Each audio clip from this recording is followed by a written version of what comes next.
Oh boy, here we go. Ready? 1, 2, 3, go. So this is where it happened. The other salesman and I are sitting around on tractors like we do every day, just playing games like bucket races between John Deere and Kubota. When we learn from a customer that there's a Kubota salesperson that is telling them that the John Deere 1025R TLB will perform the exact same as the BX23S. And then they told us that they weren't really interested in learning more about the 1025. They really were just interested in a price. Now, that might not be exactly how it happened. However, it is something that we hear on a regular basis. And by the way, while I wish that we could sit around and play on the tractors all day long and get paid for it, it's definitely something that we don't do very often. This video actually was shot almost a year ago when we first received this Kubota in trade for a 1025R. I'm at 2 right now. And when you get a trade-in from the competition, you do everything 1, 2, you can 3, to find out as much as you can about that tractor. In this case, we were comparing it to a John Deere 1023E. Okay. And the reason why we do that Put yours at is so 2. when we make a claim about what our tractors can Here's do, an idle. Put it at 2. we're able to back it up. Ready? The concept going into the making of the video BX23S versus the 1025R head-to-head competition was very simple.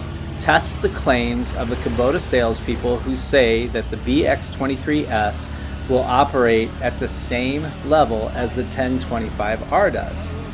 And the filming of the video was pretty much straightforward. It was to show uncut, raw videos of both the 1025 and the BX23S going into a pile of crushed concrete and testing the ability to drive into the pile and pull out a bucket load of crushed concrete at different RPMs.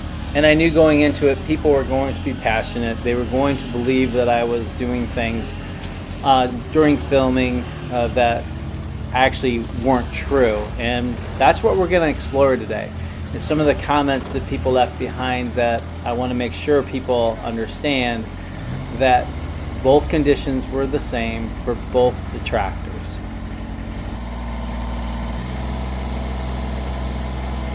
The first claim is that I was in high gear and two-wheel drive, which I knew this was going to come up, so I specifically filmed from the right side of the tractor.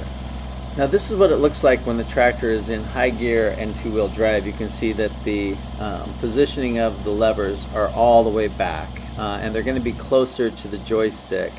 You can see the rabbits on the left and the two-wheel drive is also on the left. When you actually look at it in relation to the joystick, you can see that four-wheel drive and low gear are further away from the joystick, and when you close in on it, you're going to see both of them all the way forward. If I were to move it back to neutral, the four-wheel drive and that would be in alignment with each other. If I put it back in two-wheel drive, you can see it's slightly behind. Now compare it to this video, you're going to see that both levers are down and all the way forward. In fact, you're also going to see when I first make the announcement that I'm in four-wheel drive and I'm in low gear, that I make a move to make sure they are. You're going to see my hand go down and come back up just to make sure we are in the right gear selection. And if you go back and watch the entire video, you are going to see that that is where it remains. And when you watch part 2, you're going to see that it also remains there as well.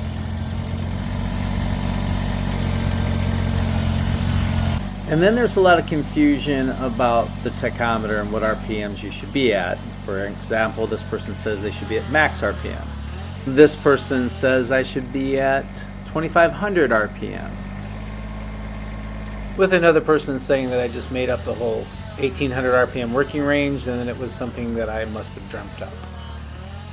And what I dreamt up was from this. Their tachometer actually has on it an orange bar that starts at 1800 RPM and goes all the way up to 4000 RPM. And when we traded each of these tractors in, each of the operators of the tractors told me that that is the range that you operate the backhoe and the loader with. But I still wasn't satisfied, so I went on the Kubota website where it says the prominent tachometer featuring an orange indicator guides you to the optimal RPM range for the loader and backhoe tasks. And while I felt like this was a good definition and kind of gives you a clear idea, they never really define the term range, and it leaves it kind of vague. So I looked for a video telling me what the operating range was for the backhoe loader on the BX23S, and I really couldn't find anything. So I started thinking about this comment, and he actually asks a really good question here. Did you read the owner's manual? I thought, no, nobody reads the owner's manual, but I think it's a good idea, so I grabbed the owner's manuals. And in addition, so I could understand it better, I grabbed all of the owner's manuals for all of the tractors that we have in our inventory today. And I even went online to get the online version of the owner's manual. And the owner's manual is very clear about what range you should operate your backhoe and loader at. You see that orange arch that starts at 1800 and goes up to 4000 is the indicator range. You're going to see a little tiny part of the bar is yellow. On page 39 of the online manual and on page 74 of the owner's edition manual, you're going to find this illustration. And while this illustration is in black and white, I did add the orange arrows to point out the beginning and ending range of range B, which is the orange range on the tachometer. And if you look up above, it says that the loader and backhoe should be used within the orange range. And getting back to the video, that's what we did. We tested each of the tractors under similar conditions, driving them both into the same pile of crushed concrete at varying RPMs to see how far they would drive into the pile and what type of load they could take out of the pile, to see if the claim that they will operate the same is accurate. And this surprised me quite a bit, because there were some people out there that claimed that the 1025 is actually a compact tractor and not a subcompact tractor. And some people said that the better comparison would be the 1025 versus the BX2601. And this kind of surprised me, because the whole point of the video is that there are Kubota people out there telling their customers to come look at the 1025. And I know why they're doing this. It's because the 1025 is typically more expensive than the BX23. But on the other side of the coin, we're trying to say, well, they aren't really comparable from an operational standpoint, because the 1025 is actually a compact tractor, which is kind of saying to a customer, well, hey, you know what? They're comparable when you're going to look at price, but they're not comparable when you're going to look at performance. Right from the John Deere website, the 1025 is a subcompact tractor. And my favorite comments of the video were kind of the personal attacks on me, where people basically make some really cool claims. Like in this comment where the viewer is talking to somebody else as if I'm not here. Talking about being in low range and don't know what I'm doing. And this person has faith in me that with more practice I could get better with the Kubota. This person was touting my skills as an operator and also the fairness of the videos that I took incredible amounts of time to shoot. Well, now you're just being plain mean and hurtful at this point. And while the comments aren't very flattering, I understand that they're coming from a position of passion. When you see an operator taking a Kubota into a pile of crushed concrete like I am here, and I'm not able to pull out a full pile of dirt, I would think that the operator is incompetent too. And if you watch the video, you do see that I improve as an operator, and I begin to figure out how using the Kubota to get a full bucket of crushed concrete. As you recall, I was able to get a full crushed concrete bucket with the John Deere, which is a larger bucket, on the very first entrance into the pile, and I'm at idle.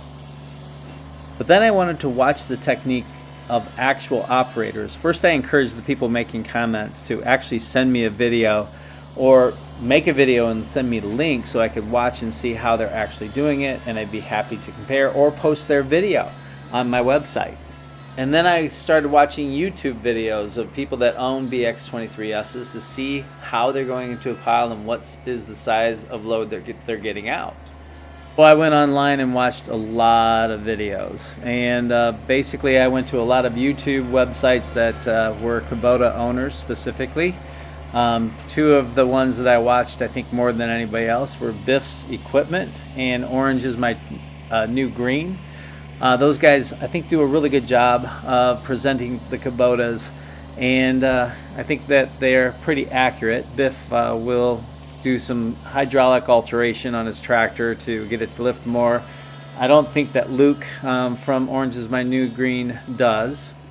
And after watching each of their videos for quite a while, I kind of found out that they weren't really lifting up full load of dirt, but they were doing some techniques of lifting and curl that I kind of stumbled onto at this point in the video, where I was driving into a pile, lifting and curling and kind of scraping the edge of the pile rather than going in and lifting out of the pile a load of dirt.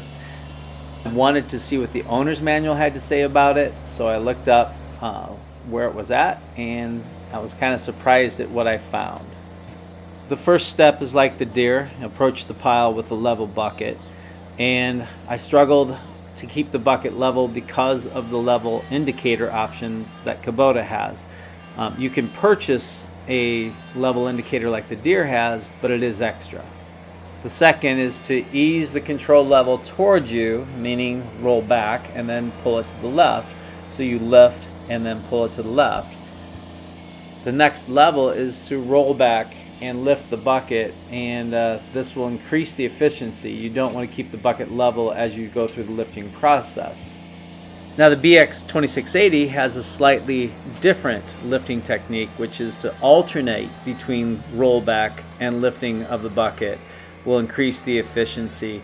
And as you may recall, when I was doing the video, I stumbled upon the technique of pushing into the pile and curling in, pushing further, curling in, lifting, curling in, and then pushing up, which is using the technique that the owner's manual told you to do, and I'm able to get a full pile of rock as I get into the pile. Not to toot my horn, but as we look into the videos that are out there, I'm not finding a whole lot of videos of people on a BX23S going into a pile of crushed concrete or rock like I am here and able to get a full bucket load of rock or crushed concrete out of the pile. And probably the reason why is because Kubota itself says, do not be concerned if the bucket is not completely filled during each pass. Maximum productivity is determined by the amount of material loaded in a given period of time. Time is lost if 2 or more attempts are made to fill the bucket on each pass. And I might be reading this wrong, but essentially what I experienced, it sounds like, is what Kubota designs the loader to do. So it really was not my intention to make a video addressing the comments between day 1 and day 2 of the filming. But I really, after reading the comments, felt that it was necessary to at least address some of the comments that were made out there. There's many others that I'll be addressing in future videos, but I did want to at least set the record straight on many of the things that were said. So I had day 2 all ready to go when I released day 1. I was going to release day 2 3 days later. And honestly, once I started seeing the comments, I was like, I might want to hold on here and just kind of see what people are saying, and then really test out and make sure that I wasn't doing something wrong before I released day 2. And then if I needed to, I was going to go back and refilm to make sure that I was being fair. After reviewing the comments and going out and doing research on them, I feel comfortable that I'm going to be still releasing day 2 of filming as it was on the day I filmed, and that's going to be in this video shot here of me in the black t-shirt and having both the Kubota and the deer going up against each other again.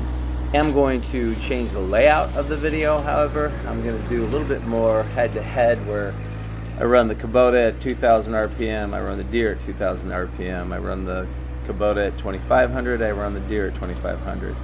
And then we're also going to be doing a little bit of practical application with me moving concrete down to the end of my driveway. And with that, we're going to bring to a close another day of filming. I just want to thank everybody for joining me here at Everything Green Tractors. If you like today's video, please hit that like and subscribe button.